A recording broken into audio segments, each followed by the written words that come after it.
तो नमस्कार, आपका स्वागत है मेरे चैनल वॉक एंड टॉक में। मैं हूँ आपके साथ आयुष और एक और नए किस्से और कहानी के साथ मैं आपके सामने फिर से हाज़िर हूँ। और अच्छा, एक बात बताइए मुझे कि जो बच्चे होते हैं, उन्हें कैसे आप अपनी ओर आकर्षित कर सकते हैं? वो किन चीज़ों से खुश होते हैं? सोचिए, मैं बताता हूँ। आप उन्हें आइसक्रीम दीजिए, आप उन्हें खिलौने दीजिए, आप उनकी मनपसंद चीज़ें दीजिए, उनके कपड़े दीजिए, जूते-चप्पल, समझ रहे हैं ना आप? ऐसी उनको चीज़ जो उनको अट्रैक्ट करे, इससे बच्चे खुश होते हैं ना? तो इसी से जुड़ी हुई एक कहानी लेके आया हूँ मैं। तो चलिए शुरू करते हैं।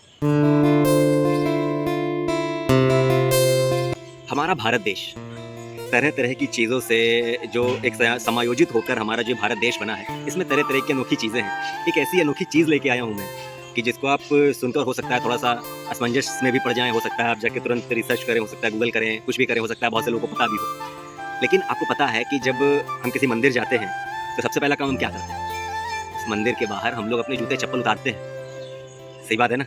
लेकिन हमारे भारत देश में एक ऐसा मंदिर है, जहाँ जूते-चप्पल चढ़ाए जाते हैं। थोड़ा अनबिलीवेबल सा लग रहा होगा कि यार ये कैसे पॉसिबल है, क्या बेवकूफ़ी भरी बातें कर रहा है, लेकिन ये बात सच है। और ये जगह है भोपाल के कोलार क्षेत्र में, एक पहाड़ी है। वहाँ पे हमारी जो नवदुर्गा हैं उसमें से एक माता हैं सिद्धिदात्री, उनको समर्पित ये मंदिर है। उस मंदिर का नाम है जीजाबाई माता मंदिर। तो अब वहाँ पे क्या होता है कि उन माता को जूते-चप्पल चढ़ाए जाते हैं, साथ ही साथ उन्हें कंघियाँ चढ़ाई जाती हैं, टोपियाँ चढ़ाई जाती हैं, कपड़े चढ़ाए जाते हैं। समझ रहे हैं आप? और ऐसा क्यों होता है? वहाँ पे जो माता की जो स्थापना करी गई है, वो एक बेटी के रूप में करी गई है, कन्या के रूप में करी गई है। और वहाँ जितने भी लोग आते हैं, वो वहाँ की मान्यता है कि जैसे आप छोटे बच्चों को कैसे खुश करते हैं, जैसा मैंने शुरुआत वीडियो में कहा, बच्चों को कैसे खुश किया जाता है? बच्चों को खुश किया जाता है उनकी पसंदीदा चीज़ें देकर। तो वही वहाँ भी किया जाता है।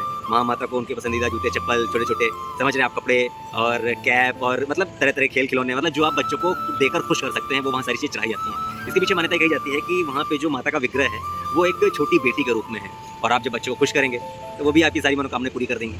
तो वहाँ पे जगह-जगह से लोग आते हैं, वहाँ पे जगह-जगह से चीज़ें दान में भेजी जाती हैं। इवन विदेशों से जो लोग आते हैं, वहाँ पे कई तरह के जूते, चप्पल, शूज़, समझ रहे हैं आप, कपड़े, कई सारी चीज़ें वहाँ दान में दी जाती हैं। और तो और जब आप वहाँ पहुँचेंगे मंदिर में, तो आपको प्रसाद के रूप में भी वही चीज़ें वापस मिलती हैं। और अगर आप सोच रहे होंगे कि उन सबका होता क्या है यार, इतने लोग जाते होंगे, वहाँ इतना जमा जाता होगा, तो उसका पता सबसे अच्छा यूज़ क्या होता है? कहते हैं ना, भगवान कण-कण में समाये होते हैं। तो सोचिए, वो जब हम लोग जूते-चप्पल नॉर्मली पैरों में पहनते हैं, जिन्हें हम लोग एक अवहेलना जिनकी चीज़ों करते हैं कि भैया इन्हें दूसरे बन जाते हैं, बाहर रखा है, लेकिन वहाँ पे उस चीज़ को भी इतना पूजनीय कर दिया गया है। फिर उसके बाद उनको जितने भी अनाथालय हैं, जो ये चीज़ें अफ़ोर्ड नहीं कर सकते हैं, उनको दान में दी जाती हैं। तो सोचिए, आखिर माँ सिद्धिदात्री जो है, वो अगर बच्चे के रूप में विराजमान है, तो वहाँ के लोगों का कल्याण वो किस तरह से कर रही है, खासकर बच्चों का, जो वो चीज़ें खरीद नहीं सकते हैं या फिर अफ़ोर्ड नहीं कर सकते हैं। कई तरह की चीज़ें होती हैं, इनके माँ-बाप नहीं होते हैं, अनाथ होते हैं, वो क्या करें? तो वहाँ के जो मंदिर के जो कोई ट्रस्ट है, वो सारी चीज़ों को लेकर जो भी प्रसाद में मिलता है, वहाँ बच्चों को दान में देती है ना? उनकी पढ़ाई में मदद करती है, उनको आगे बढ़ाती है।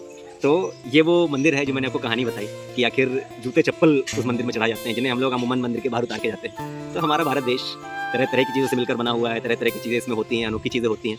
तो ऐसे ही किस्से कहानियों के लिए जुड़े रहिए मेरे चैनल वॉक एंड टॉक के साथ। मैं आपके साथ आयुष ऐसा ही कमाल की वीडियोज़ लेके आता रहूँगा। बहुत-बहुत धन्यवाद।